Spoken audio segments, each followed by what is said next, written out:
Ça. Donc, bonsoir tout le monde et bienvenue à cette nouvelle rencontre. Donc, reprise, c'est une reprise après la période des vacances. Donc, on avait fait une pause au mois d'août. Donc, je suis ravie de relancer ces petites rencontres où on discute développement personnel. Et donc, j'ai rebaptisé ces rencontres parce que je trouvais que le nom n'était quand même pas extraordinaire avant et ça s'appelait Parlons développement personnel et spiritualité. Alors, je les ai renommés un peu Femmes lumineuses, je trouve ça plus joli. Donc voilà, mais c'est toujours le même principe. On discute, je fais intervenir des personnes pour vous parler de sujets, pour discuter, pour s'informer, pour inspirer, éveiller et puis faire en sorte qu'on s'enrichisse les unes les autres. Donc voilà, alors je vais me présenter rapidement pour les personnes qui ne me connaissent pas. Donc je m'appelle Peggy Ebrigne, je suis auteure, conférencière et coach de vie intuitive et principalement j'accompagne les femmes, j'aide les femmes qui ont le sentiment que leur vie manque de sens, ben, je les aide à découvrir leur mission de vie, à développer leur intuition afin de créer une vie qui les enchante, hein, une vie alignée, pleine de joie et puis vraiment alignée avec ce qu'il y a de euh, plus profond en elles. Donc voilà. Ah oui, et je suis aussi l'auteur d'un livre qui s'appelle La quête, aventure initiatique en terre inconnue. C'est un petit roman, je vous le présente, c'est celui-là. Vous avez peut-être dû le voir sur mon Internet. C'est un roman à l'intention des femmes, un roman de développement personnel.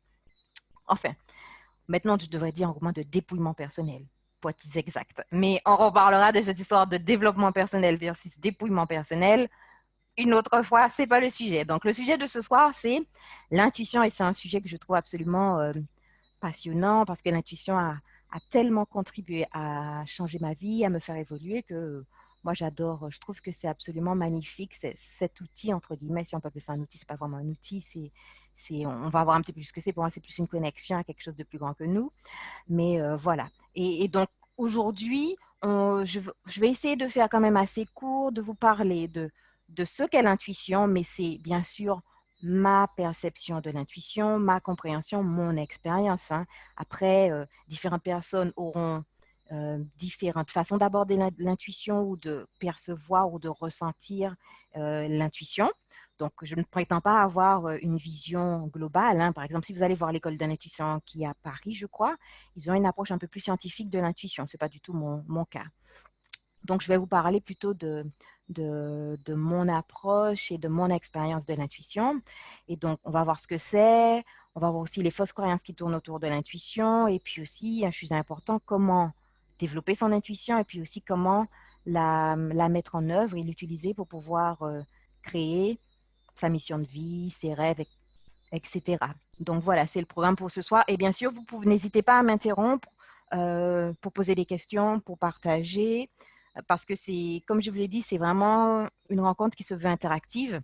Idéalement, il faut s'imaginer qu'on est dans un café, un café ou un bar, en train de discuter et on fait des rencontres. Voilà, ça aurait été ça. Ça aurait été un after work et on serait en train de discuter. C'est le format, sauf que c'est en ligne et qu'on n'a pas et qu'on n'a pas les cocktails et tout. Voilà, vous pouvez bien sûr en prendre un si vous le souhaitez. Mais c'est le but, en tout cas, c'est l'intention de faire un truc vraiment informel. Donc, on va commencer sur l'intuition. Euh, alors, je vais vous donner, pour vous déjà, c'est quoi l'intuition? Comment vous percevez ou pour vous, c'est quoi votre intuition? Alors, je peux parler ou... Oui, c'est Oui, bon? oui, oui, on t'entend, Joanne. D'accord. Alors, pour moi, l'intuition, ben, toi, tu as mis en sous-titre, je crois, écouter sa petite voix, tu as parlé de petite voix. Donc, pour moi, Mhm, c'est ça, c'est-à-dire que je ne peux pas vraiment la définir, mhm, mais l'intuition, pour moi, je la ressens comme étant, comment dire, me donnant un signal, en tous les cas, du chemin que je dois emprunter. mhm, Donc, pareil, c'est aussi si je sens quelque chose d'inconfortable, il me semble que moi, à ce moment-là, pour moi, c'est un signe comme quoi je ne devrais pas y aller. Donc, l'intuition, c'est quelque chose de profond. C'est la petite voix, mhm. une petite voix qu'il faudrait peut-être traduire par moment ou pas. Mais en tous les cas, ça se manifeste aussi au niveau, pour moi, corporel, quoi. Si je me sens vraiment en situation d'inconfort, pour moi aussi, c'est une alerte. Donc, je ne sais pas si ça peut couvrir l'intuition, mais je le ressens comme ça. Mhm. Oui, effectivement, c'est vrai que l'intuition passe aussi par le corps ou peut passer par le corps. Mhm. Mais alors, et c'est vrai, ben, je vais rebondir sur ce que tu dis, et ça, c'est, par contre, l'intuition n'est pas que limitée à des sensations corporelles. Il y a différentes façons Mhm, oui. d'expérimenter l'intuition, hein. Et parfois aussi, les gens ont souvent tendance à confondre ce qu'ils appellent le gut feeling, là, quand on sent dans ses tripes Mhm, et l'intuition. Ben, pour moi, je fais une différence entre instinct et intuition. Parfois, on ressent d'accord. l'intuition effectivement dans son Mhm, corps et dans son ventre, mais parfois aussi, ça peut être simplement de l'instinct, comme de l'instinct de survie quand il y a un danger qui approche. mhm, Il y a l'instinct qui se met en route. Et ok. puis, il y a aussi des études que j'ai trouvées très intéressantes qui ont été faites par l'Institut HeartMath aux Mhm, États-Unis et qui ont prouvé qu'en fait, l'intuition arrive au cœur en premier et après, elle mhm, passe au cerveau et après dans le ventre. C'est-à-dire que c'est cœur, d'accord. cerveau et ventre. Donc, on le ressent dans son ventre, effectivement, Mhm. mais en général, c'est passé par le cerveau et Mais la ça, tête. c'était déjà avant. Oui. Ok, Et ils ont d'accord. prouvé ça, j'ai trouvé ça très intéressant. Ils en parlent dans le documentaire L'infinie puissance du cœur. Mhm, Ils en parlent à un moment. Et d'accord. donc, ils ont passé beaucoup de temps à étudier l'intuition, notamment. Ok. Donc, c'est ça. Laurence, tu voulais dire quelque chose? Tu voulais partager quelque chose? Et je rejoins Joanne. Après, moi, quand j'ai l'impression d'avoir une intuition, que, comme tu dis, ça part du cœur en fait. Ça Hmm. peut, je me réveille un matin en me disant, c'est pas, c'est bizarre, je sais pas, je vais apprendre une nouvelle ou quelque chose qui va me toucher, que ça soit positif ou négatif. Et en fait, des fois, je me pose des questions en me disant, est-ce que ça va vers ça ou pas? Et des fois, j'ai l'impression d'avoir une sensation qui est plus ou moins forte quand je me pose la Hmm. question pour m'orienter vers, pour comprendre ce que je ressens en fait. Mhm. Voilà, donc D'accord. c'est une sensation bizarre, et, mais c'est vraiment plutôt un mal de cœur pour moi. De me dire comme un malaise ou voilà, Hmm. et un côté de me dire, je sais pas, je vais apprendre quelque chose ou il y a quelque chose qui va se passer, je ne sais pas quoi et qui va m'impacter émotionnellement en fait. Mhm. Voilà. Oui, oui, c'est très juste. Alors, c'est vrai que euh, on, on- on aura, différentes personnes auront différentes façons d'expérimenter le plus souvent leur intuition. Donc, moi, je vais vous parler de l'intuition, comment je la ressens le plus souvent. Donc, je la ressens pas tant que ça au niveau de mon ventre, par exemple, mais je la reçois beaucoup, soit c'est dans ma tête, ou ça peut être dans mon cœur une envie de faire quelque chose, ou, en fait, ou c'est des influx comme ça qui me viennent. Mais alors, pour résumer, pour moi, l'intuition, c'est notre guide intérieur. Et pour même les personnes, c'est même notre partie divine. Donc, si vous croyez, si vous aimez le mot âme, vous mettez le mot âme, mais en tout cas, pour moi, c'est notre partie divine qui nous parle. En tout cas, ça a été mon expérience. C'est notre partie divine qui nous parle pour nous guider justement sur notre chemin de vie, notre mission de vie, à réaliser les choses importantes comme les choses, comme les petites choses aussi, hein. Et donc, c'est pour ça qu'on parle aussi de petite voix parce qu'on l'entend. Petite voix aussi parce qu'en fait, elle est très subtile. C'est pas quelque chose mon expérience, l'intuition, c'est très subtil. C'est quelque chose. Elle murmure. Vous voyez, le mental, l'ego, il est, il crie quoi. Surtout quand on a des peurs, des choses comme ça, on l'entend fort, on entend que ça cogite, ça tourne, on l'entend très fort. L'intuition, c'est difficile d'y avoir accès quand vous avez ce brouhaha du mental. Euh, et donc, c'est pour ça qu'elle demande un certain état pour pouvoir recevoir son intuition. Ça demande d'apaiser un petit peu le brouhaha du mental pour pouvoir recevoir l'intuition et décoder, ressentir, être au contact de son ressenti parce que c'est très subtil. Après, c'est vrai qu'on dit que parfois on se balade dans la rue et puis il y a un truc qui nous vient comme ça et en fait, c'est notre intuition. C'est vrai, mais c'est vrai que ça a un côté aussi aléatoire. Et ça, c'est une des croyances fausses aussi qui circulent beaucoup sur l'intuition, c'est que c'est un truc qui est purement aléatoire et qu'on ne peut pas y avoir accès à la demande. Et ça, c'est faux. On peut apprendre à se connecter à son intuition à la demande. C'est-à-dire que si j'ai besoin d'avoir une réponse ou de regarder quelque chose intuitivement maintenant, je peux me poser, me mettre dans un état de réception pour pouvoir écouter mon intuition et ce qu'elle a à me dire. Donc, c'est ça. Et donc, pour moi, l'intuition, c'est cette part divine de nous, et c'est cette part divine de nous qui est connectée à tout, qui est infinie, et forcément qui a accès à beaucoup plus d'informations que notre petit cerveau.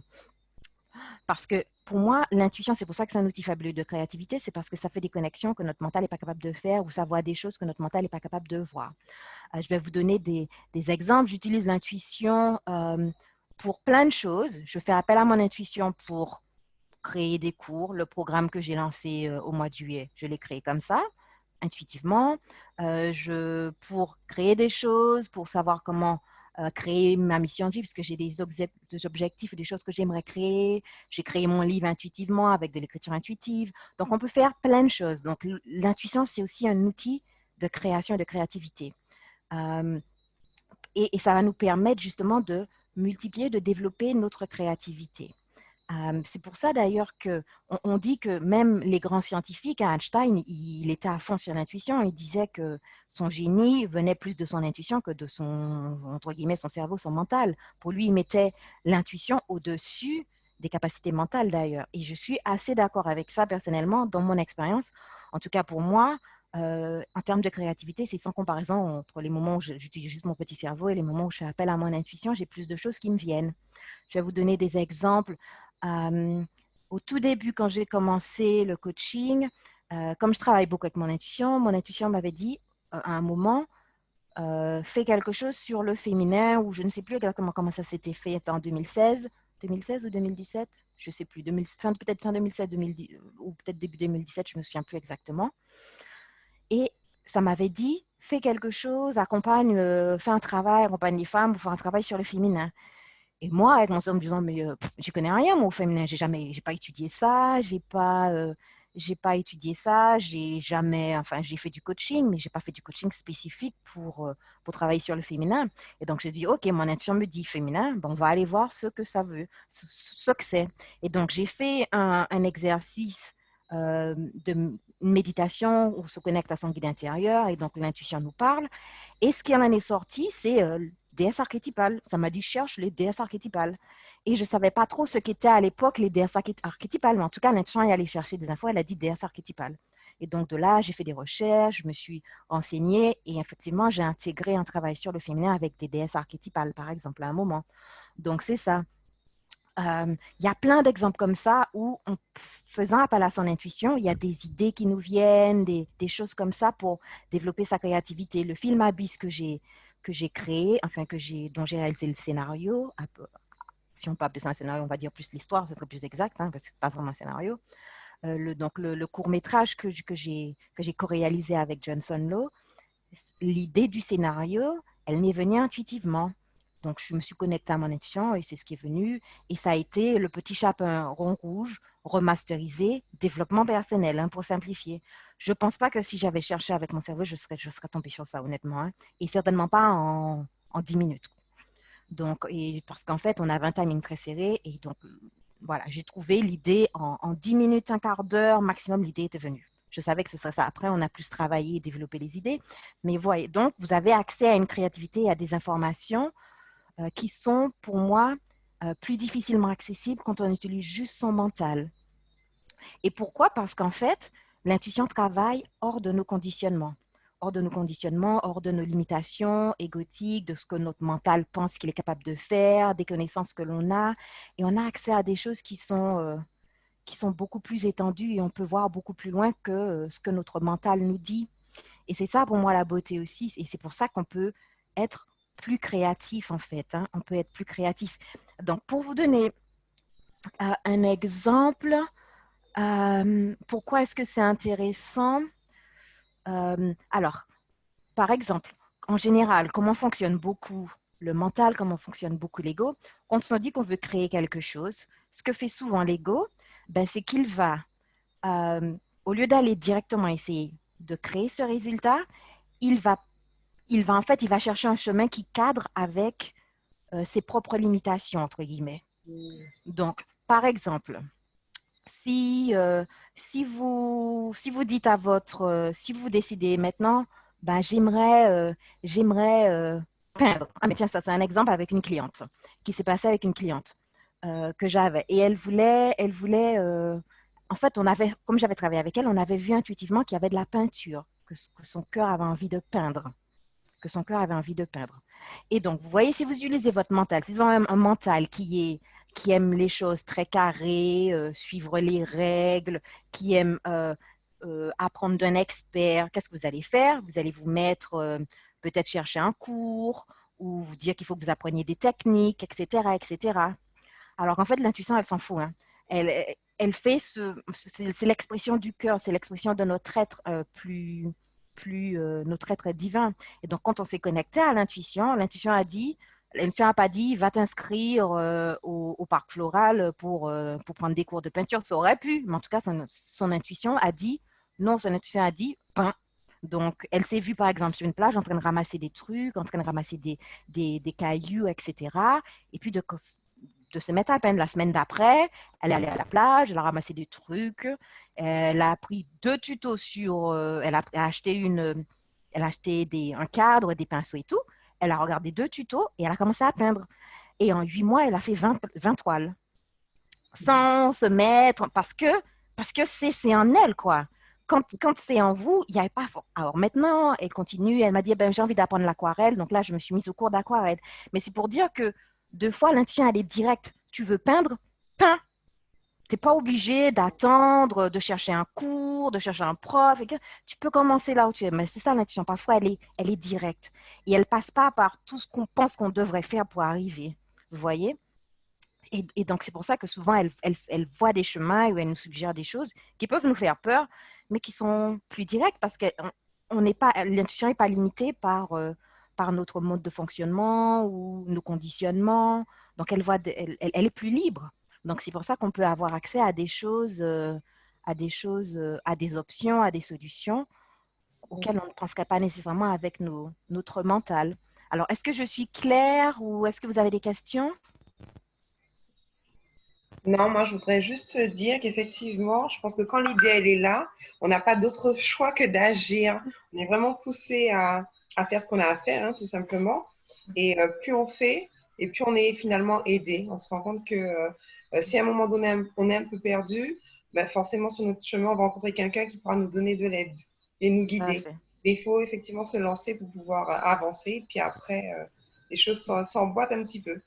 Exactement. Et c'est ça. Parfois, on veut tellement que les conditions soient parfaites, parce qu'on a un schéma en tête de comment ça devrait être et comment ça devrait se passer pour réussir. Et donc, il faut que je fasse ça, point A, point B, point C, point D, et puis je vais réussir. Alors qu'en fait, ça se trouve, il y a un autre chemin qui est beaucoup plus rapide et beaucoup plus court. Et des fois, l'intuition te dit, non, ben, commence quoi. Commence, jette-toi à l'eau. Il n'y a pas besoin que ce soit parfait. Il n'y a pas besoin qu'il y ait tout l'environnement. C'est pour ça que pendant le confinement, je me suis connectée à mon intuition, je me suis dit, oh là là, il y a beaucoup de peur, les gens sont en train de paniquer, il y a beaucoup de peur ambiante. Qu'est-ce que moi, je peux faire pour servir? L'intuition a dit de commencer à organiser des webinaires. Donc, c'est comme ça que ces rencontres de développement personnel sont venues, hein. Donc, j'ai commencé avec un nom pourri, mais je me suis dit, il faut que je commence parce que je cherche un nom, je ne trouvais pas. Donc, j'ai dit, tant pis, je commence avec un nom pourri et puis on changera ça après. Mais l'intuition m'a dit, non, commence et puis lance-toi, quoi. Pas besoin de. Ah, parce que, vous voyez, parfois aussi, comment nos peurs vont s'immiscer, ce à quoi Ouais, j'ai pensé, ben, ce serait peut-être bien que j'ai un logo, que j'ai un truc avec un logo, que ouais, j'ai un beau, je sais pas, un design un peu sympa pour le flyers. ouais, Voilà, donc comme ça. Alors après, il faut chercher le web designer pour faire le logo, ou alors essayer de faire un logo soi-même, ça prend du temps. Donc, c'est ça aussi. C'est-à-dire que le mental veut que ce soit parfait. Et puis, c'est une façon aussi de repousser le truc, hein. Donc, plus il y a des choses à faire, moins on se lance. Et puis, ça permet aussi de pas se dire qu'on a peur et que comme ça, on repousse le truc jusqu'à ce que tout soit, entre guillemets, parfait pour commencer. Euh, et parfois, il faut juste commencer avec peu et puis ça. ajuster. Et moi, c'est ça aussi mon expérience de l'intuition, c'est tu commences et puis tu ajustes en cours. Les Anglais disent, oui, learn and adjust. C'est-à-dire que en faisant, tu apprends et tu ajustes et puis tu C'est laisses ton ça. intuition développer. Donc, c'est comme un apprentissage peut-être presque plus naturel, enfin, sur le tas. Ça ne veut pas dire on prendra jamais de cours ou quoi que ce soit, etc. Par exemple, moi, mon intuition, à un moment, m'a guidée, elle m'a dit, fais des études de naturopathie. Donc, je me suis effectivement inscrite. aux études de naturopathie. Donc, parfois, l'intuition nous guide vers des études. Mais c'est juste pour dire que c'est pas nécessaire. En tout cas, on n'est pas limité à ce qu'on pense qu'on devrait faire pour y arriver. Mm. Et donc, c'est pour ça que l'intuition est assez, entre guillemets, efficace pour créer. C'est parce que elle nous pousse à agir de façon simple. Et il faut oser, quoi. Après, des fois, ce qu'on nous dit, c'est pas toujours évident. Même si ça pourrait être simple pour l'intuition. Après, comme on a peur, c'est pas toujours évident. Mais souvent, c'est simple. Hein. C'est juste que ça nous fait peur, même En fait, si ça c'est nous fait simple, quoi. sortir de notre zone de confort, ce qui fait qu'on n'est pas Mm, forcément à l'aise. mm. Comme il y a les craintes qui arrivent, les doutes. Et puis, ouais, c'est ça, hein, sortir de sa zone de confort. Oui, tout à fait.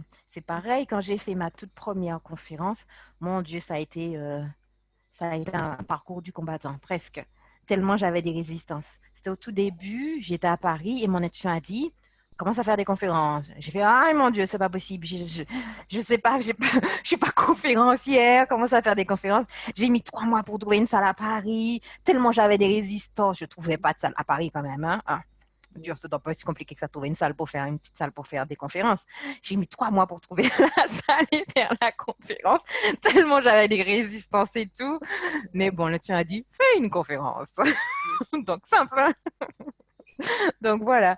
Mais j'y suis arrivée. Donc, on gère ses peurs, on lève les obstacles, on essaie de comprendre ce qui nous arrive. Et puis, euh, et puis voilà. Donc, mais aussi, mon expérience aussi de l'intuition, c'est que parfois, en tout cas, parfois, elle nous guide et elle nous rassure et elle nous dit qu'on est sur le bon chemin. C'est-à-dire que parfois, quand on a besoin d'avoir un peu de réassurance, surtout au début, on sait pas si c'est la bonne décision, etc. Ah ben, parfois, ben, il m'est arrivé de demander. Deux fois, je demande à mes guides, plusieurs fois, une fois, deux fois, trois fois, vous êtes bien sûr que c'est ça? Vous êtes bien sûr que c'est ça? Vous êtes bien sûr que c'est ça? Et ils me disent, hein.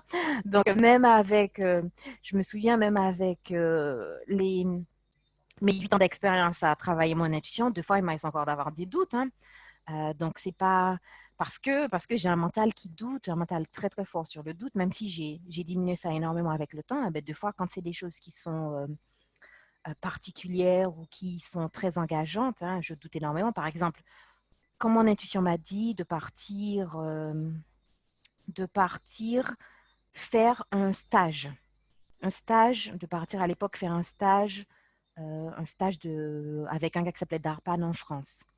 Donc, je me suis dit, bon, le stage à 450 euros, j'ai un billet d'avion à payer, je vais quand même bien vérifier que je ne me sois pas trompée parce que moi, je suis une addict. En plus, mon ego adore les séminaires. Je suis partie faire des séminaires, j'ai dépensé de l'argent et tout, faire des choses qui n'étaient pas nécessaires. J'ai fait plein de choses super, mais je sais que comme mon ego aime bien les séminaires, quand je reçois un truc, fais un séminaire, je me dis, OK, je vais bien regarder que ce ne soit pas mon ego qui m'incite encore une fois à aller consommer. Je suis une bonne consommatrice de trucs de développement personnel, quoi.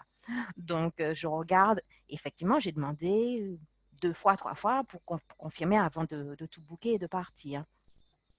Donc, non, donc effectivement, euh, même si c'est moins courant qu'avant, il m'arrive encore assez souvent de, de douter. Hein. Et puis, en fait, c'est ça. En fait, il faut apprendre à oser. Et je crois que c'est ça. Quand on a une intuition, c'est oser se jeter à l'eau parce que parfois, tant qu'on n'aura pas fait un pas, on ne pourra jamais être sûr, tant qu'on n'aura pas essayé, que c'est la bonne décision, en fait, et que l'intuition avait raison. Et qu'en fait, on avait bien compris. Enfin, l'intuition, en général, elle nous donne des bonnes choses. Mais parfois, on doute, est-ce que ça vient bien de notre intuition ou est-ce que ça vient de notre mental? Donc, la solution, en général, c'est de redemander. Hein, parce que, par exemple, j'apprends aux gens un protocole pour se connecter à leur intuition. Ils ont, on va dire, deux façons principales. Un protocole habituel et puis une méditation du guide intérieur. Quand on veut quelque chose de plus profond, on a 20 minutes, une demi-heure, on fait une méditation du guide intérieur. Et donc là, on peut vraiment poser des questions à son intuition, etc. Mais donc ça, je fais. Et puis comme ça ça me donne suffisamment de réassurance pour pouvoir me lancer. Mais en général, c'est un muscle qu'on développe. Il faut apprendre à oser se lancer, en fait. Hein. Et c'est ça. Euh, Une chose aussi à savoir sur l'intuition, c'est que l'intuition est très bonne pour nous permettre de voir la vérité. C'est-à-dire notre vérité, bien sûr. Ça peut être pour celle des autres aussi, puisqu'on peut utiliser notre intuition pour aider les gens à voir ce qui se passe. Et l'intuition, c'est pas juste un ressenti que l'on peut avoir pour soi, pour savoir quelle est ma vérité, mais on peut l'utiliser pour aider les autres. J'utilise mon intuition pour découvrir, aider les personnes à découvrir leur mission de vie, par exemple. Donc, on peut utiliser son intuition pour aider d'autres personnes. Et une chose aussi importante, c'est que l'intuition, elle est profondément ancrée profondément liée à notre cœur et à ce qu'il est vrai pour nous, ce que j'appelle notre vérité, c'est-à-dire ce qu'il est vrai, authentique pour nous, de faire, de créer, etc. Et, euh, et ça, c'est, euh, c'est quelque chose qui est absolument fondamental pour vivre de façon authentique. C'est-à-dire, est-ce que ce projet est aligné? Est-ce que ce genre de question, est-ce que ce projet est aligné ou même quelle est l'étape suivante pour moi pour réaliser ma mission de vie, pour me déployer, pour servir? Tout ça, l'intuition a des réponses. Après, les réponses se développent au fur et à mesure du temps, de l'expérience, etc. Mais c'est et pour moi, ça, quand on commence à vivre de façon un peu plus intuitive ou de façon plus liée à son intuition, on devient quelque part c'est des guerriers de la vérité, j'aime dire. Euh, je- des guerriers, oui, des guerriers ou des guerriers. J'aime pas ce mot parce que c'est pas vraiment un combat, mais en tout cas, il faut être addict, c'est pas le mot non plus, mais vraiment des fervents de la vérité. Savoir qu'est-ce qu'il est vrai pour nous de faire maintenant, qu'est-ce qui est vrai et authentique pour nous. Et pour moi, l'intuition, c'est ça.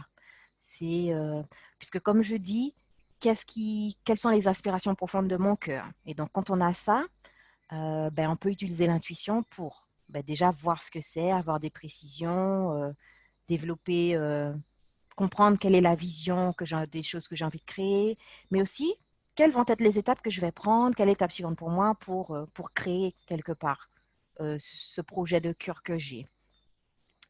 Et c'est ça. Est-ce que vous avez des questions ou des remarques?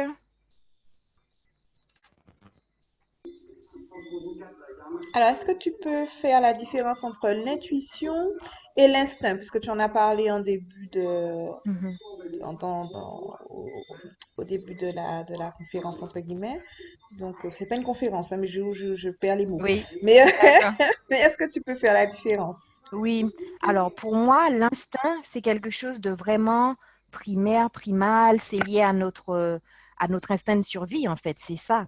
C'est un instinct de survie. Donc, c'est quelque chose qui est vraiment dans le corps. C'est-à-dire que c'est comme si ça part du corps. C'est lié aussi à notre cerveau reptilien. C'est archaïque. C'est l'instinct de survie, c'est ça. Et en fait, on va ressentir cet instinct dans notre corps.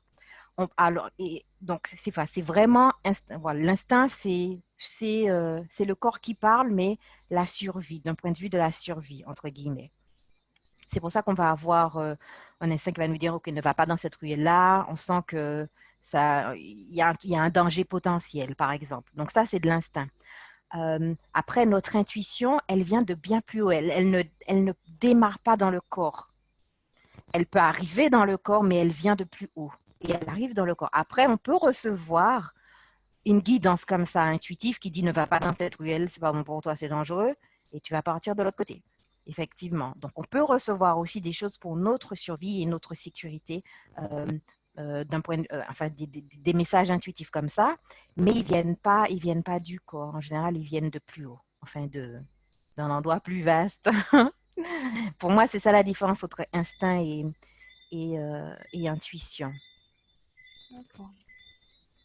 Donc, est-ce que c'est clair? Enfin, pour moi, oui, hein. Oui, D'accord, moi aussi.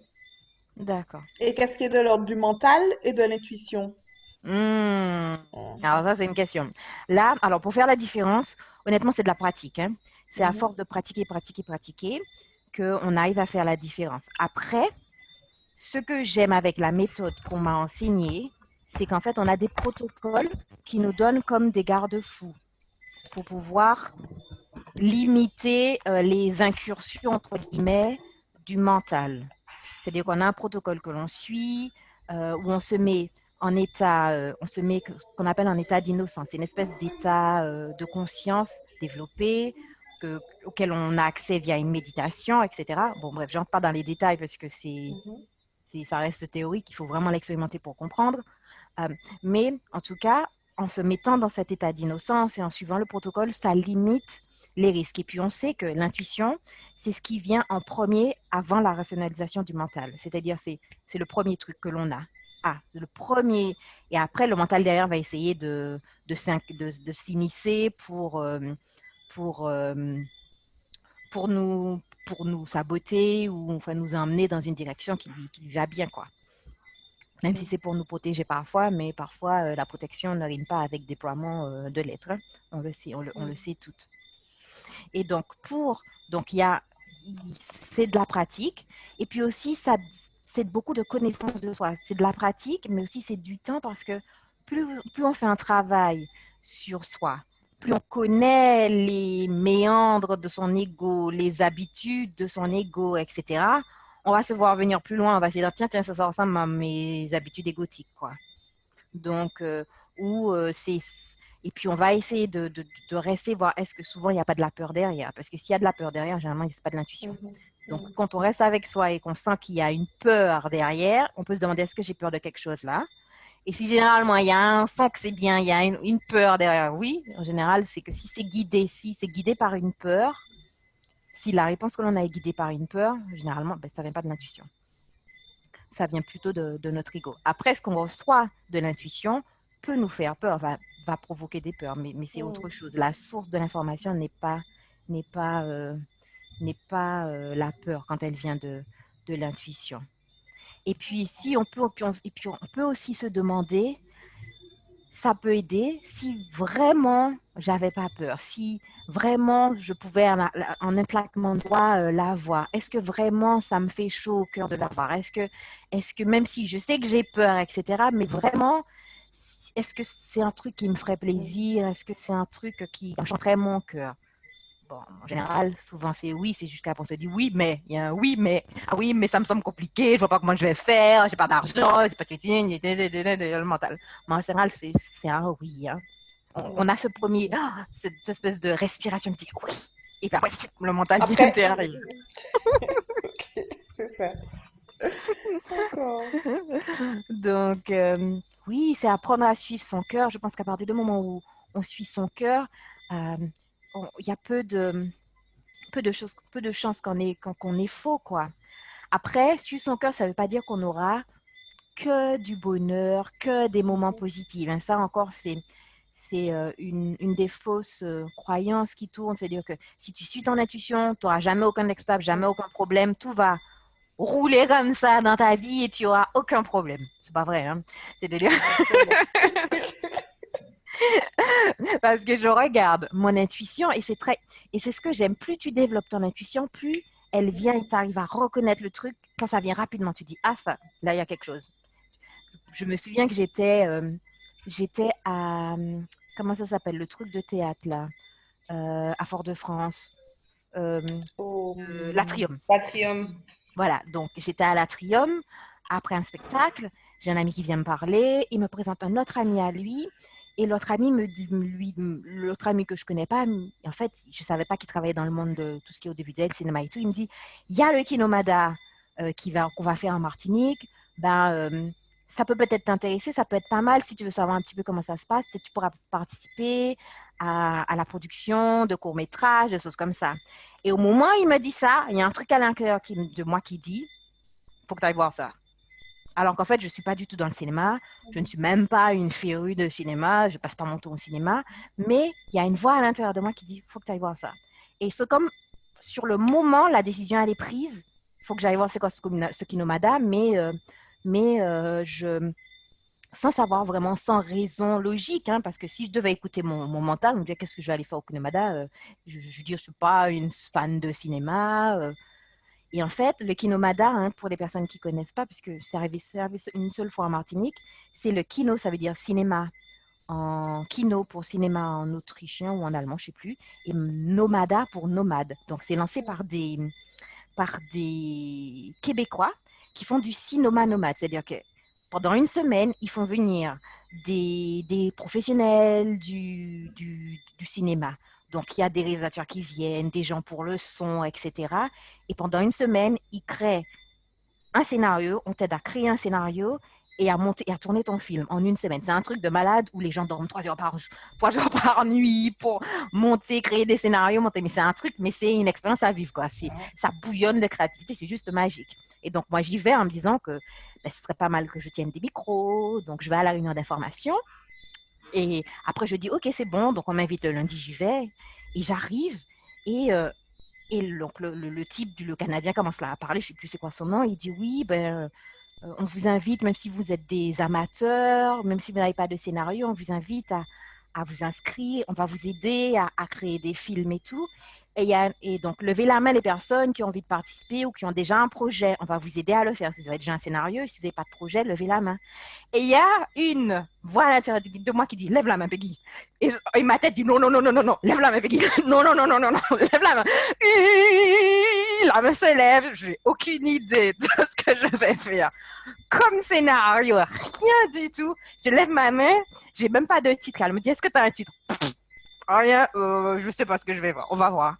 Et là, donc, je me dis bon, donc ça, une heure après, on commence, tous les gens commencent à travailler, à montrer. Il y en a qui sont bien professionnels avec leur storyboard. Ils ont déjà des trucs bien professionnels et tout. Moi, je regarde, je fais bon, qu'est-ce qu'on fait là? OK. J'ai dit OK, intuition. Tu m'as fait lever ma main, c'est qu'il y a un truc à faire. Alors, tu as trouvé un truc à faire là, parce que moi, je ne vois pas ce que je peux faire. Je me connecte à mon intuition et puis je dis OK. Excuse-moi, c'est de la Moi, clairaudience. exactement. Et dis-moi ce que tu veux que je crée, quoi. Et donc, je me connecte à mon intuition et ces images commencent à venir. Une fille, et puis j'ai des mots qui viennent, je commence à écrire parce que j'écris aussi beaucoup. Hein. Avec l'intuition, j'écris beaucoup. Et j'écris un truc du genre elle court dans la forêt, des yeux la regardent, ce sont des loups, etc. Nanana. Et puis j'écris. Et puis d'un seul coup, je me rends compte que c'est le petit charbon rouge en mode développement personnel et le loup, c'est des paroles, c'est l'ego en fait. Le loup, c'est l'ego. Et donc, je finis par appeler ça abysse pour notre abysse intérieur avec notre ego et tout. Et donc, voilà comment ça commence. Et beaucoup, et donc mon ego, donc voilà, le scénario, enfin, l'histoire commence comme ça parce que j'ai pas vraiment écrit un scénario. Après, je me suis fait aider pour qu'on mette ça en image et tout parce qu'il y avait avec des professionnels. Mais l'histoire, c'est ça. Et d'ailleurs, si vous voulez voir le film, je peux vous envoyer le court-métrage. Il fait 5 minutes. Il s'appelle Abyss. Il est sur Vimeo. Mais c'est pour dire que, euh, qu'est-ce que j'allais dire? Oui, quand on sait dire qu'on peut, notre intuition peut nous guider à faire des choses, même si ça n'est pas logique, ce n'est pas cohérent avec notre parcours, juste pour nous ouvrir sur quelque chose. Et puis surtout, ça peut être très, très, très inconfortable parce que je peux vous dire que c'est l'une des choses les plus difficiles.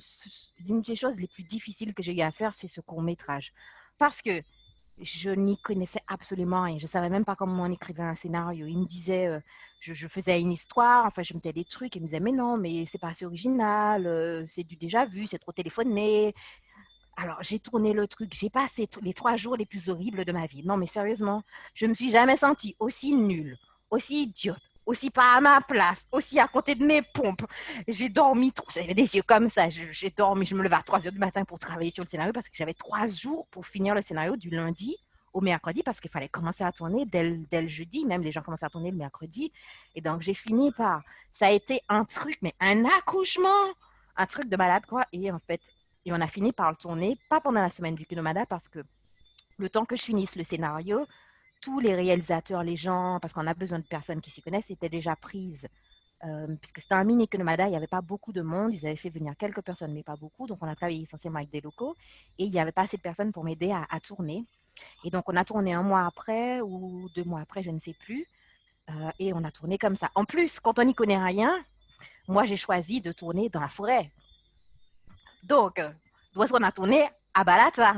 Mais quand on n'y connaît rien, ça nous paraît tout à fait simple, on va tourner dans la forêt, sauf que tu n'as pas d'électricité dans la forêt. Donc, il faut aller chercher des groupes électrogènes, il faut aller chercher des trucs.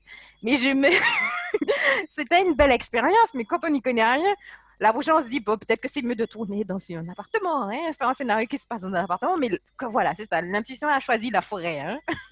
Donc, on a tourné à Balata à 4 heures du matin.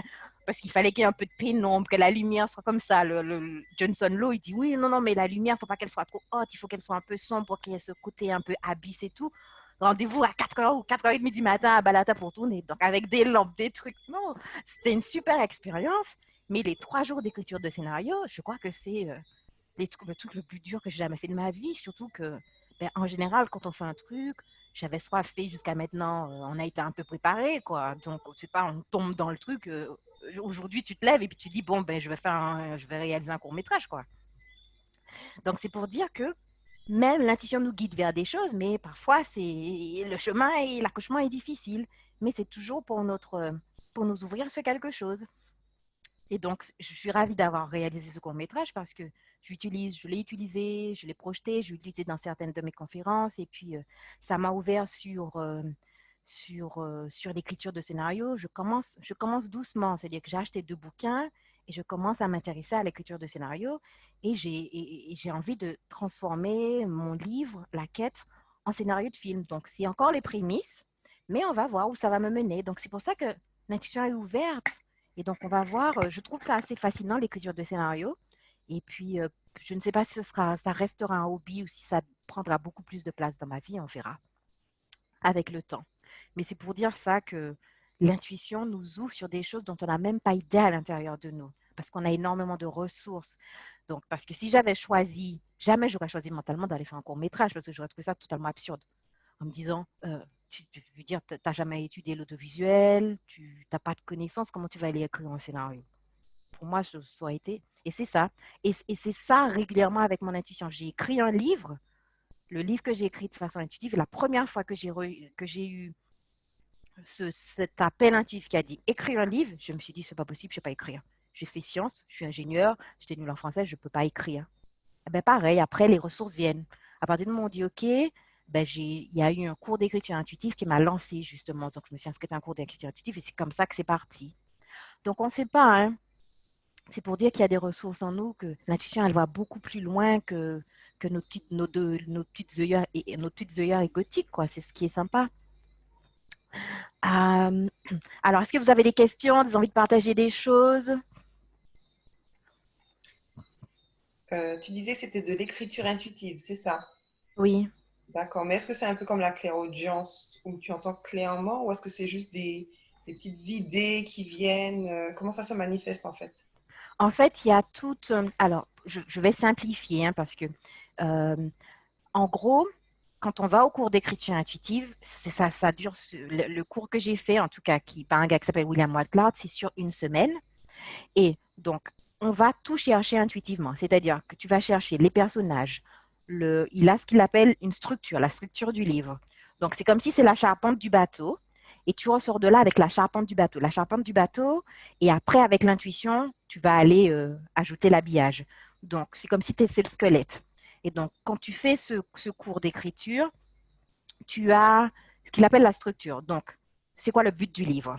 Par exemple, tu sais que c'est, par exemple, mon livre, c'est un livre qui a pour but d'éveiller les femmes à leur vérité. Quel est le thème du livre? Donc, ça, c'est important. Le thème, c'est la vérité libératrice. Donc, tout ça devient intuitivement. Les personnages, je vais dire les caractères. Les personnages du livre te viennent intuitivement avec leurs caractéristiques. Donc, tu as comme ça des infos. Donc, après, tu as certaines caractéristiques. Eh ben, est-ce que c'est une comédie romantique? Est-ce que c'est un fiction, non-fiction? Voilà, qu'est-ce que c'est comme livre? Donc, tu as tout ça. Et une fois que tu as ça, il t'apprend à écrire de façon intuitive. C'est-à-dire que il te dit que tu te connectes à l'émotion du résultat que tu veux, c'est-à-dire le livre. Tu te mets en état d'intuition, en état de réception intuitive et tu te connectes à ce livre et tu vas avoir des émotions. Comme on dit que c'est parce que c'est quelque part lié à ton cœur et parce que c'est un cours aussi particulier dans le sens où c'est pas ouvert. Il a fait comment dire, il a vérifié avant que chaque personne avait bien quelque chose d'intuitif à écrire. On peut tous écrire intuitivement, mais il s'est dit, je vais sélectionner des personnes où je vois intuitivement, parce que c'est la personne qui m'a formé à l'intuition, donc il a une intuition qui est juste extraordinaire. Et il a sélectionné les gens et il a dit, est-ce que ces gens-là, est-ce qu'il y a un livre à l'intérieur d'eux? Est-ce que leur âme a envie d'écrire quelque chose? Et à partir du moment où il y a le oui, si ton âme a envie d'écrire quelque chose, il suffit juste d'aller. Il te dit, tu n'as pas besoin d'aller mentaliser le truc. Il faut recevoir ce que ton âme a envie d'écrire. Le livre, il existe déjà. Donc, tu vas juste en état de réception. Donc, tu vas recevoir les personnages, tu vas recevoir tout. Le livre que ton âme a envie de créer existe déjà. C'est ça, c'est tel principe. Donc, c'est pas une écriture intuitive classique. C'est vraiment une façon particulière d'écrire. Et tu dis, une fois que c'est ça, tu sais que ton âme sait ce qu'elle veut écrire, ton âme sait ce qu'elle veut dire, ah ben, tu reçois des caractéristiques et après tu te connectes aux émotions et les émotions te font écrire.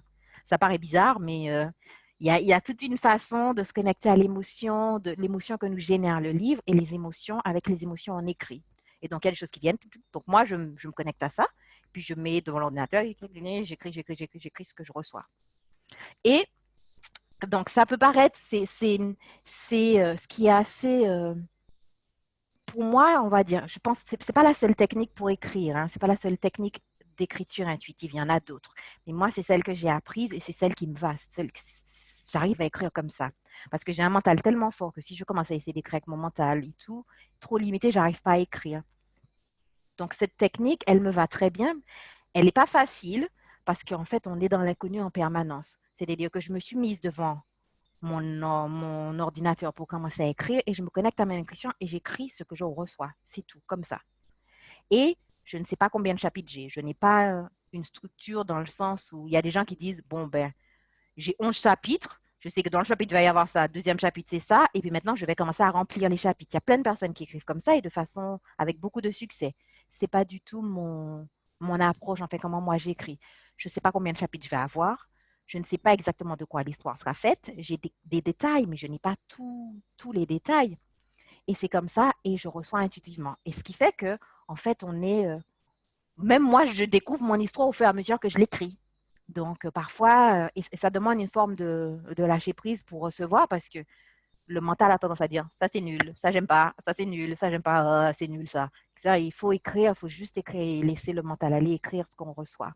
Et c'est une façon différente d'écrire. En tout cas, ça m'a permis d'écrire mon premier livre. Je suis en train d'écrire le deuxième comme ça.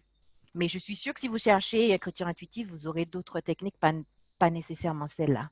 Parce que ça, c'est quelque chose qu'il a développé par rapport à sa pratique de l'intuition à lui, William. Et donc, c'est ça. Je ne sais pas si ça t'es en muet, Karine. Pardon. Oui, donc je disais, c'est vrai que j'aurais bien aimé avoir une méthode bien précise pour pouvoir bien recevoir les messages, hein, j'ai envie de dire. Je suis très créative, donc ça, il n'y a pas de souci. Je pense que quand on est guidé, voilà, tout le monde, ça vient hein, systématiquement. Mais après, il y a la réalisation, et puis après, il faut passer justement à l'écriture intuitive. Et bon, dans la conception, voilà, je sais faire, il n'y a pas de problème. Mais après, c'est le détail où il faut vraiment se connecter vraiment à l'état un peu plus supérieur pour avoir des choses beaucoup plus approfondies. Et ça, c'est la technique. Ben oui, en fait, c'est-à-dire que Il faut passer par la méditation ou je sais pas. c'est-à-dire que quand j'apprends aux clientes, tout le monde a de l'intuition. Tu pourrais te mettre en état, un état méditatif et commencer à recevoir et écrire ce qui te vient. Après, moi, j'ai une technique qui est un protocole qui, justement, William m'a enseigné parce que c'est lui qui m'a formé. Et donc, j'ai une technique avec 3 étapes. Joanne, tu la connais, hein, parce que je te l'avais fait expérimenter. Donc, après, tu vois, c'est toujours difficile à expliquer comment parce que, en gros, on émet une intention de recevoir quelque chose, on se met en ce qu'on appelle un état d'innocence, un état de réception, et après, on utilise, ça va beaucoup vous aider, mais on utilise des cercles pour pouvoir recevoir l'intuition qui va arriver sous forme de symboles que l'on va et de mots, ça dépend de sensations physiques, ça dépend des gens ou d'images qui vont arriver comme ça. Et après, mais donc c'est pour ça que je vous dis, c'est ça la technique. Mais quand je vous dis ça, ça va pas vous aider parce que il faut l'expérimenter quoi. Donc il faut faire le travail et une fois qu'on vous a fait faire, vous voyez comment ça fonctionne. Mais ça c'est en gros le protocole. Mais parce que c'est vraiment un truc qu'il faut expérimenter, c'est difficile. On ne peut pas le comprendre théoriquement. Enfin, pas véritablement. Je trouve que la limite, elle est très fine. On bascule facilement de peut-être soi-disant l'écriture intuitive. On peut vite basculer dans de l'écriture automatique. Après, il y a des gens qui disent que l'écriture automatique est liée à l'intuition. Moi, je ne je ne connais pas l'écriture automatique parce que j'en fais pas, j'en ai jamais fait. Ok. Mais après, il y a des gens qui disent que ça dépend peut-être comment c'est enseigné. Il y a des gens qui disent qu'effectivement, ça vient de l'intuition et que ça peut révéler. Après, moi, parfois, ce que j'ai remarqué de l'écriture automatique, j'ai l'impression que c'est plus des fois l'ego qui s'exprime, des espèces de trucs au fond de nous euh, qui ressortent des peurs, des doutes dont on n'avait pas conscience. Et j'ai parfois l'impression qu'avec l'écriture automatique, ça fait ressortir des aspects des souffrances intérieures que l'on a. J'ai eu l'impression. Après, ça doit varier. Après, vous voyez, je peux pas en être. Si vous vous connaissez, allez-y, exprimez-vous sur l'écriture automatique. Mais d'après ce que j'ai vu un petit peu sur Internet, j'ai eu le sentiment qu'il y a des fois, ça ressemble à de l'ego. Mais après, je peux pas, je peux pas en dire trop parce que c'est vraiment pas mon côté. Je fais pas d'écriture automatique. Mm. Donc, si vous connaissez, n'hésitez pas à partager. Et comment on m'entend? Vous m'entendez ou pas? Oui, oui, Jacqueline, on t'entend. Ah, mais c'est parfait. Bon, j'ai pris en cours, hein, donc j'ai raté une bonne partie. Moi, j'aimerais poser une question. Alors, c'est quoi la différence entre écriture intuitive et écriture inspirée? Écriture inspirée. Ah ben, je sais pas, hein, honnêtement, je connaissais pas du tout le terme d'écriture Ah inspirée. bon? Donc, mais oui, Pour moi, c'était la même chose. Pour moi, c'était un synonyme. Je pensais que c'était la même chose. En fait, moi, j'apprends l'écriture inspirée, c'est-à-dire mhm, que c'est le même principe. C'est-à-dire, c'est une connexion via la méditation avec mhm. le cercle de protection, bien entendu. Et on apprend à se connecter pour communiquer avec ses guides. Et Ah, c'est pas, pour moi, c'était pas l'intuition. Pour moi, c'est les guides. Donc, on c'est des reçoit des réponses. canalisations en fait. Voilà, Moi, voilà, c'est la plus des canalisation. canalisations. Voilà. D'accord. Donc, on se connecte et on reçoit des réponses. Mm. Voilà, donc tout ça, c'est fait dans un cadre, il y a un protocole bien précis, Mhm. mais pour moi, c'était pas l'intuition, quoi. Enfin, l'intuition, pour moi, c'était intérieur. Ah Donc, oui, je sais plus. pas si, voilà, c'est pas vraiment une intuition parce que ça vient pas de moi. Mhm. Les messages que je reçois viennent de beaucoup plus haut, quoi. Oui, ils viennent de deux guides. Deux guides. Voilà. Après, oui, je comprends parce que j'ai canalisé aussi, mais je ne sais pas canaliser à la demande. C'est-à-dire que parfois, il m'est arrivé, par exemple, j'ai écrit le livre Pensée intime et vagabonde. Dedans, certains des messages, il y a plusieurs pensées, mais peut-être 70%, et encore, peut-être moins. Enfin, certaines pensées ont été canalisées. C'est-à-dire que j'étais réveillée ça dépend, entre minuit et 4 heures du matin. J'étais réveillée et j'avais une espèce d'énergie au niveau du chakra cœur qui était intense, un truc. Et si je ne me lève pas pour écrire, je n'arrive pas à dormir. Au début, je disais non, impossible. Je tourne dans, il faut que je me lève et j'écris ce que je reçois. J'écris. Et une fois que Mm. j'écris, je peux aller dormir. Mais c'est arrivé comme Donc, ça. Voilà. mm, Et donc, je mm, ne sais pas canaliser. Je vois des personnes sur Internet qui canalisent. Elles se disent, OK, elles se mettent là et puis elles font une vidéo et puis elles canalisent. Moi, je ne sais pas mm. faire ça. Donc, je vois bien qu'il y a une différence entre ces Oui. moments-là où j'ai reçu et ma pratique habituelle de l'intuition. Mm. Mm. D'accord. Moi, j'ai l'impression que la canalisation arrive des fois sans même qu'on s'en rende compte. Je sais pas, hein, on peut discuter avec quelqu'un, et d'ailleurs, c'est de là qu'on parle souvent des messages angéliques, parce que la personne, finalement, elle canalise sans même en prendre conscience, et elle débite tout ce qu'elle a débité. Du coup, les messages sont envoyés, que la personne soit prête ou pas à recevoir. C'est parti, c'est parti, hein. La lettre a été envoyée, bien postée, message reçu. OK. Du coup, oui, je pense qu'il y a différentes façons peut-être de canaliser. Ça peut être effectivement entre minuit et 4 heures du matin. Souvent, moi, je trouve que les idées viennent aussi au moment du coucher. Je pense qu'on est un peu plus posé. Et du coup, là, les idées viennent. Ben Et oui. ouais, C'est au moment où le mental est le plus éteint possible, le plus calme. c'est ça. Donc le mental se met en repos et puis à ce moment-là, on peut mieux canaliser. Ouais. Mm. Ouais. Alors, c'est vrai que euh, donc je connais pas. Je ne sais pas comment les personnes canalisent, comme j'ai dit. Je saurais pas canaliser à la demande. Mais par contre, ce que je vois, c'est qu'à force de travailler mon intuition, de développer, de faire toutes sortes de pratiques de méditation, etc., j'ai commencé à développer de la clairaudience, mais c'est léger. Et je pense que c'est à peu près au même moment que les canalisations ont commencé. Enfin, ces canalisations aléatoires, entre guillemets, si on peut dire ça, hein, parce qu'elles étaient quand même... Elles n'étaient pas si aléatoires que ça, parce que c'était pendant 2 mois. 2 mois, j'en ai eu très régulièrement pendant 2 mois. Et puis, une fois que j'ai écrit le dernier message, j'ai eu plus rien pendant un moment. Donc, c'est comme si on m'a dit, et à la fin, on m'a dit, mets tout ça dans un livre, fais un livre avec, quoi. Et donc, c'est comme ça que j'ai sorti Pensée intime et vagabonde. Qu'est-ce que j'allais dire? Je ne sais plus ce que je disais. Bon, tant pis, ça me reviendra. Je ne sais plus ce que je disais. J'ai digressé. Ça se dit en français, digresser? Digresser? Non, digresser en anglais, ça digresse. Bon, j'ai pris la tangente. Je ne sais pas comment on dit ça en français. Voilà. Alors, quoi dire d'autre sur les canalisations? Non, je ne peux pas trop parler en matière de canalisation parce que c'est encore assez récent pour moi. Hein. En tout cas, ça ne s'est pas arrivé souvent. Ah oui, je parlais de clairaudience. Et à un moment, je commençais à avoir de la clairaudience où j'entendais les guides. Mais là où c'était assez fort, c'est que je ne les entendais pas nécessairement dans un état méditatif. C'est-à-dire qu'il y a des moments où c'était pendant la journée, je pouvais les entendre. Mais encore une fois, c'est aléatoire. Donc, c'est pour ça que j'ai commencé à développer un peu de clairaudience.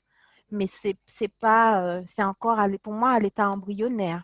Ça va se développer, je suppose, avec le temps. Mais pour le moment, c'est encore très léger. Ça n'arrive pas souvent.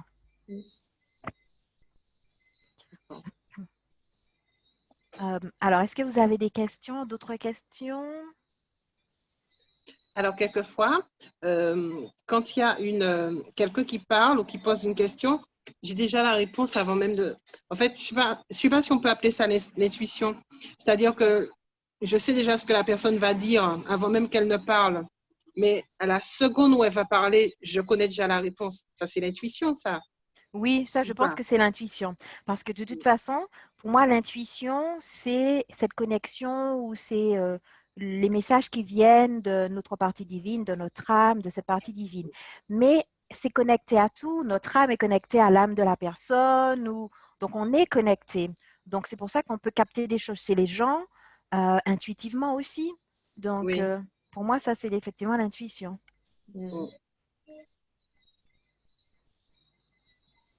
OK.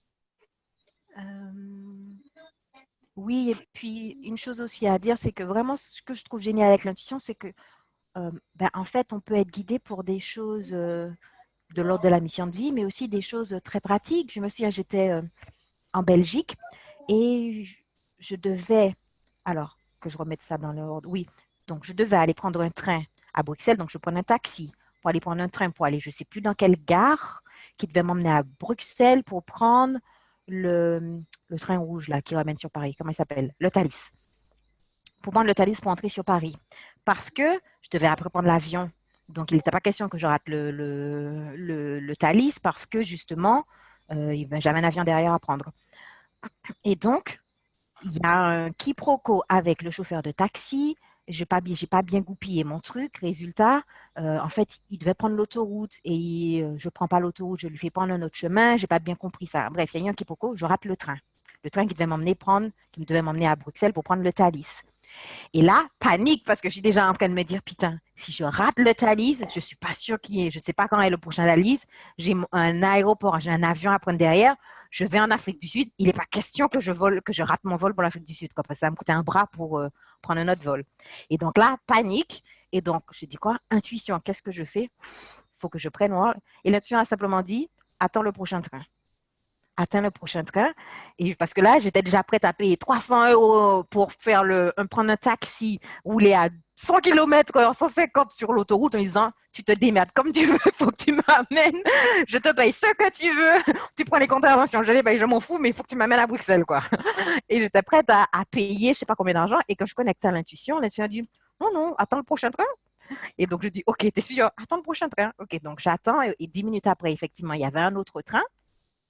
J'ai attendu et je suis arrivée 5 minutes à la gare de Bruxelles 5 minutes ou non, 10 minutes avant mon Thalys et j'ai pu rentrer tout de suite parce qu'il ne ferme pas les portes. Il ferme les portes peut-être 1 ou 2 minutes avant, donc j'ai pu rentrer et prendre mon Thalys. Donc parfois, c'est aussi ça l'intuition, c'est quand on en a besoin. Après, il faut arriver c'est avec de l'habitude parce que quand on a un niveau de stress comme ça, parce que j'avais tellement peur de rater mon avion, arriver à faire baisser ça pour pouvoir écouter. Et Oui, effectivement, donc ça peut servir pour des choses comme ça. Hein. mais à ce moment-là, on peut se dire, sur le coup du stress, on se dit, est-ce que c'est l'intuition ou c'est le mental? Parce qu'on aurait très bien pu se dire, ah non, tu vas le rater de toute façon. Je ne sais pas, comment faire à ce moment-là pour distinguer l'intuition du mental à ce moment-là? Oui, et là, c'est de la pratique. C'est de la Oui, pratique. voilà. Voilà, c'est tout. Là, c'est parce que comme ça faisait des années que je faisais ça, j'ai vraiment, et puis j'ai utilisé le protocole dont je vous ai parlé et tout, pour Voilà. pouvoir, et puis je mets une intention, j'ai une intention claire d'avoir la vérité, et puis voilà, et c'est comme Voilà. ça que j'ai pu écouter. Et c'est vrai qu'en plus, comme ça, c'était une réponse aussi qui est différente de la réponse comme mentale, parce que la réponse comme mentale avait donnée, c'est paye 200 ou 300 euros, et puis prends un Voilà. taxi, et puis C'est moins raisonnable. Voilà. alors qu'en fait, j'avais le temps, mais c'est parce que aussi, je ne savais pas quand c'est le prochain train et tout. Et l'intuition a dit, attends le prochain. Donc, je suis rentrée dans la gare, j'ai demandé quel est le prochain train, etc. Alors qu'en fait, j'aurais suivi mon état de panique. Je serais restée dans le taxi. Je lui aurais dit, c'est pas grave, on reste, emmène-moi à Bruxelles, on s'en fout, quoi.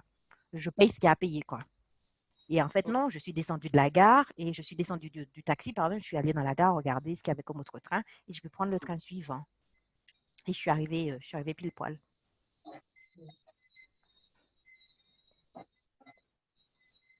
Alors, je regarde s'il y avait autre chose que je voulais partager avec vous. On aura le protocole du coup. Pouvoir se Je connecter. peux vous le donner, mais ça ne va pas vous aider. Hein. Je vous l'ai donné et après, c'est-à-dire que parce que je vous donne le protocole, se mettre en état d'innocence. Mais vous ne savez pas ce que c'est, se mettre en état d'innocence. Il faut que je vous guide par la méditation. Donc, ça ne va pas vous aider. Ah, C'est ça. Donc, Connecter au cœur. C'est pardon? ça, l'état d'innocence, c'est se connecter au cœur? Ben, c'est lié, mais c'est pas une connexion au cœur. En fait, c'est se reconnecter à un état où en fait le mental est mis de côté et on Ouais. est en tout cas, on est un état où on est plus vierge de nos conditionnements. C'est comme si c'est un état où voilà, c'est ça, on met le mental à côté et on s'ouvre à. C'est pour ça qu'en fait William, il a appelé ça. Je ne sais pas si c'est lui qui a trouvé le nom, mais en tout cas, il appelait ça l'état d'innocence parce que ça nous rappelle l'état d'innocence un petit peu du bébé Mhm. ou un état de vide entre guillemets quoi. C'est ça, c'est faire une espèce d'état de vide. Donc, c'est pas. Mais c'est vrai que c'est connecté aussi au cœur. Après, il y a des personnes qui se connectent à leur innocence via une connexion au cœur, une méditation de connexion au cœur. Il y a des personnes qui font ça aussi, mais ce n'est pas le protocole que j'utilise. Alors, je revois qu'est-ce que. Après, comment créer sa mission de vie et ses rêves, j'en ai déjà un petit peu parlé. C'est-à-dire que, en fait, il y a de la. J'entends de la. Je vais mettre tout le monde sur mieux parce que j'entends de la. J'entends une radio, une télé, je sais pas. Et donc, quoi dire d'autre sur l'intuition? Donc, l'intuition, euh, donc c'est elle est idéale pour se connecter, pour créer sa mission de vie. Mais parce que pour moi, notre âme, elle attend que ça, que l'on crée notre mission de vie. Hein. Et donc, j'utilise l'intuition pour définir ce que j'appelle des objectifs, même si j'aime pas trop ce mot, mais c'est ça en fait, des objectifs, mais ce que sont des objectifs qui sont alignés ou des projets alignés de cœur. Par exemple, euh, j'ai j'ai mon livre, la suite de la quête que je suis en train d'écrire, donc ça c'est un projet qui vient du cœur. J'ai euh, le fait de vouloir créer une relation pleine d'amour et épanouissante avec mon âme sœur, ça aussi c'est des choses qui viennent du cœur. Donc, il y a un certain nombre de choses que je veux créer. J'appelle ça mes objectifs, mais c'est des objectifs de cœur. C'est pas les objectifs, c'est des objectifs entre guillemets alignés, si on peut dire. Voilà, je les appelle des choix d'ailleurs, parce que en fait, même s'ils me viennent intuitivement, je les appelle des choix parce qu'en fait, je choisis de les créer. Parce que même si les choses nous viennent intuitivement, on reste libre et on n'est pas obligé de les créer. Mais je les appelle des choix, c'est parce que je choisis de les créer. Et donc, l'intuition sert à fouiller, à préciser des objectifs, enfin ses choix. Parce que, par exemple, parfois, on a quelque chose, mais ça reste vague. Des fois, c'est très précis, ça vient de notre action, mais parfois, ça reste vague.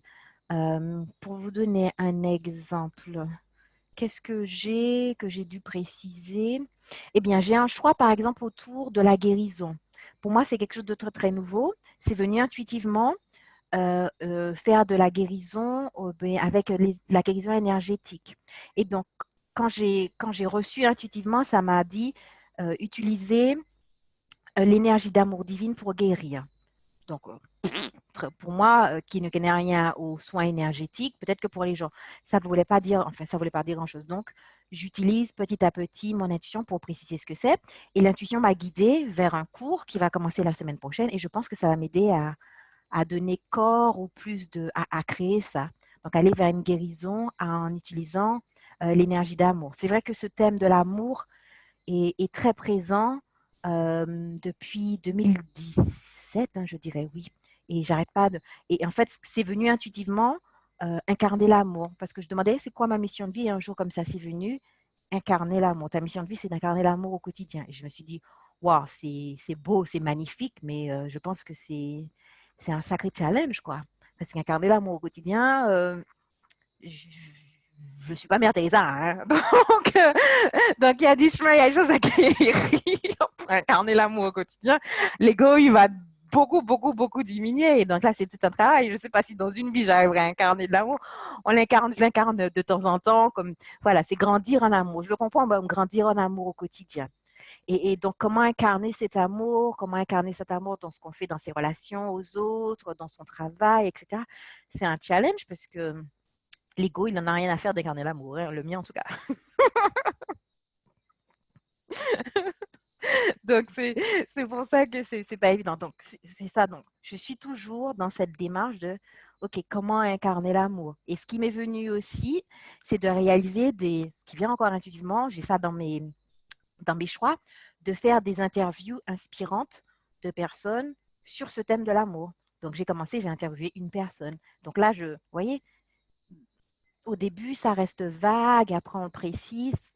Et donc, j'utilise aussi l'intuition pour savoir, OK, tu m'as dit, j'ai ça à créer, c'est quoi l'étape suivante pour moi? Donc, quelle est l'étape suivante pour faire ça? C'est comme l'intuition m'a dit, ben, inscris-toi à ce cours-là. Donc, je me suis inscrite au cours. Donc, c'est ça. C'est comment aller petit à petit pour créer ces choix de cœur, ces choix alignés. Donc, j'utilise l'intuition aussi pour ça. Alors, c'est faire de la méditation. Ah, désolée, je vois le commentaire que maintenant. Donc, Laurent, je ne sais pas ce que tu veux dire. C'est faire de la méditation.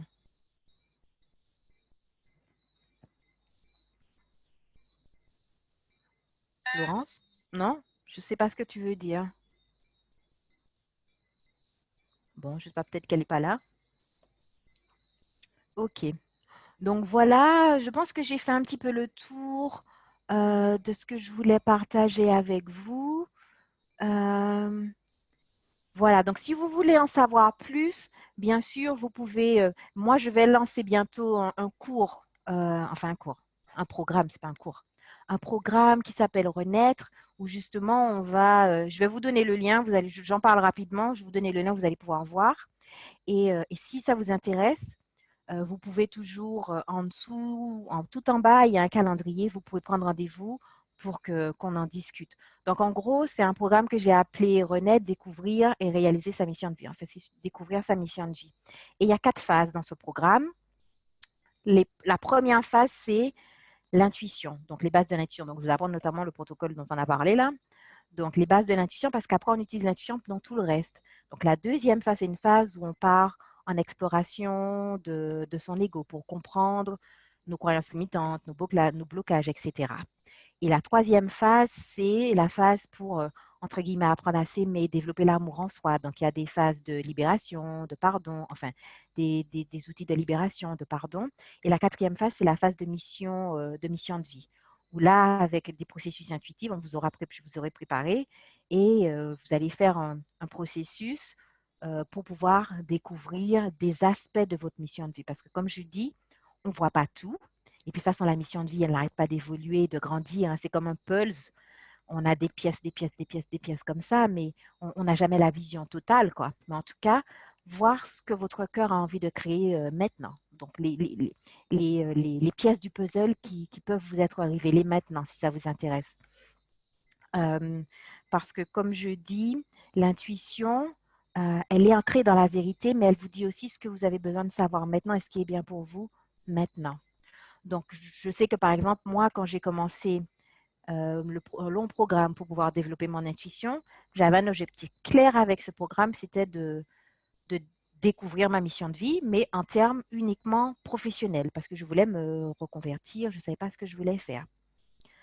Et quand j'ai commencé, donc ça c'était en 2012, à l'époque, c'était en 2012, eh bien, je n'ai pas eu de mission professionnelle parce que pour moi, ce qui était juste à ce moment-là, surtout que mon père venait de décéder en janvier 2012, j'ai commencé le programme en février 2012, c'était de me reconnecter à la vie, de me reconnecter à mon féminin. J'ai fait plein de choses, j'ai dansé, je me suis libérée, j'ai exploré, j'ai fait un travail sur mon féminin et l'aspect professionnel n'est venu que l'année d'après. Donc, comme je dis aux gens, même si sur le coup, ce qui vient pour vous, c'est pas nécessairement ce que votre mental veut, mais c'est ce qui est juste pour vous et c'est ce qui est bien pour vous de voir au moment. Mais vous verrez des choses qui sont alignées, authentiques et qui correspondent à vos aspirations de cœur.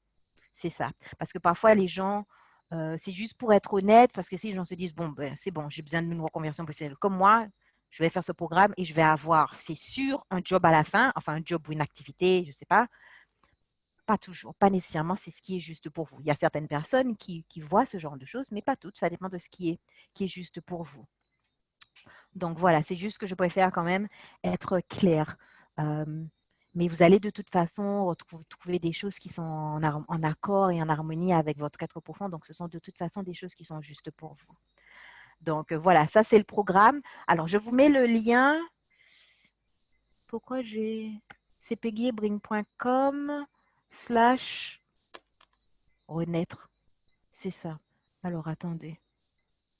Je vais vous mettre le lien. Je vous invite à aller regarder. De toute façon, je vous mets peggyebring.com. C'est mon site. Si vous regardez, il y a un onglet qui s'appelle Renaître. Et donc, c'est le programme.